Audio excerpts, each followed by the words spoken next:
দাঁড়িয়েছি এই দাবিকে সফল করার জন্য।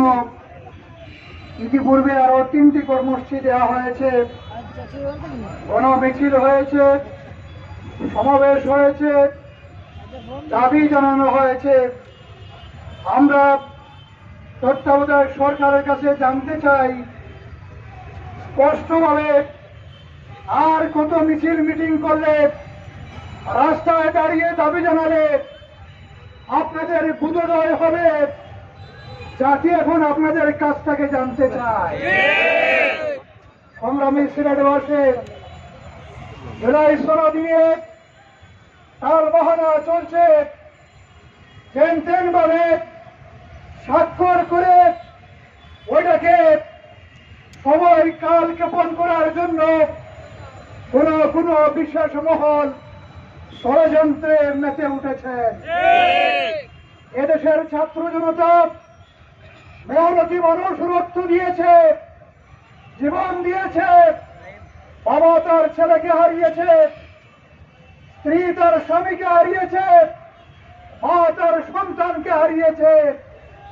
আর এখন যদি তাদের রক্তের উপর দাঁড়িয়ে কেউ রাজনীতি করার কূটনীতি, রাজনীতির নোংরা সেই কূটকৌশলে মেতে উঠেন, তাহলে এই তরুণ সমাজ, যুব সমাজ, ছাত্র সমাজ, শ্রমিক সমাজ আবারও জেগে উঠে সেই ফ্যাসিবাদের মতো তাদেরও বিদায় করে দিতে আর বেশি সময় লাগবে না। সংগ্রামী ভাইয়েরা আমার, আজকে আপনারা বিভিন্ন পত্র পত্রিকা দেখবেন, একটি দলের শীর্ষ নেতারা গণভোট নিয়ে মস্করা করছেন। একজন বড় নেতা বলেছেন যে গণভোট এটা পিছন দিয়ে ভরে দিব। চিন্তা করেন কত মারাত্মক ধরনের অশ্লীল ব্যক্তি সে, কত বড় ধরনের ফ্যাসিবাদী মানসিকতা তার মধ্যে রয়েছে। সেই দলের আরেক নেতা বলেছেন, কেউ যদি দলের শীর্ষ অন্য কোনো মার্কায় ভোট দেয় তার কবজি নিয়ে বাড়ি দিতে পারবে না। এই ধরনের সন্ত্রাসী হুঙ্কার এই জাতি আর শুনতে চায় না। সংগ্রামী ভাইরা আমার, আমরা বলতে চাই যে সন্তানগুলো আমাদের রক্ত দিয়েছে, জীবন দিয়েছে, তাদের রক্তের সেই সম্মান রেখেই আসুন আমরা সর্বসম্মতভাবে জুলাই সনদে আইনি ভিত্তি দেওয়ার জন্য নভেম্বরের মধ্যেই গণভোট সম্পন্ন করি। একটি ভোটের জন্য এত সময়ের প্রয়োজন নেই। এর আগেও বাংলাদেশে গণভোট হয়েছে, অল্প সময়ের ব্যবধানে এই ভোটের আয়োজন সম্পন্ন হয়েছে এবং সেইটা জাতি সাথে অংশগ্রহণ করেছে। এবং আশা করি এই সময়ের মধ্যে সেটা সম্ভব।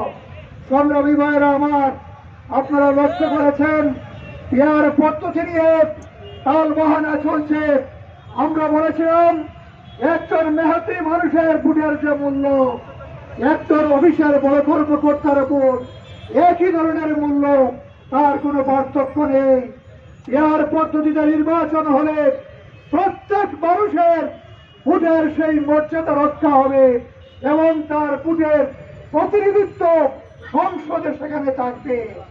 এইটাই সারা বিশ্বে রয়েছে।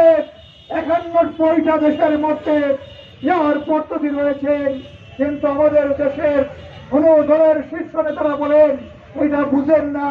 তাহলে তাদেরকে এখন আরো রাজনৈতিক ক্লাস নিয়ে ভালো করে বুঝতে হবে যে নির্বাচন কি, পেয়ার পদ্ধতি কি, আর রাজনীতি কি। ওইটা যদি বুঝেন না তাহলে ওই দলের পথে আপনার থাকার আর কোনো অধিকার রাখেন না, আপনাকে চায় না। সংগ্রামী ভাইরা আমার, আসুন আমরা জুলাই সনদের আইনি ভিত্তিক আগামী জাতীয় সংসদ নির্বাচন ফেব্রুয়ারির মধ্যেই করতে হবে এবং লেভেল প্লেইং ফিল্ড নিশ্চিত না করা পর্যন্ত এই নির্বাচন প্রশ্নবিদ্ধ হবে। আমরা এখনো দেখতে পাচ্ছি উপদেষ্টা পরিষদে দলীয় মনোবৃত্তি নিয়ে কোন কোন দলের দালালি করে কিছু উপদেষ্টা কাজ করে চলছে, তাদেরকে অবিলম্বে অপসারণ করতে হবে। আমরা দেখছি প্রশাসনের কিছু ব্যক্তিবর্গ রয়েছেন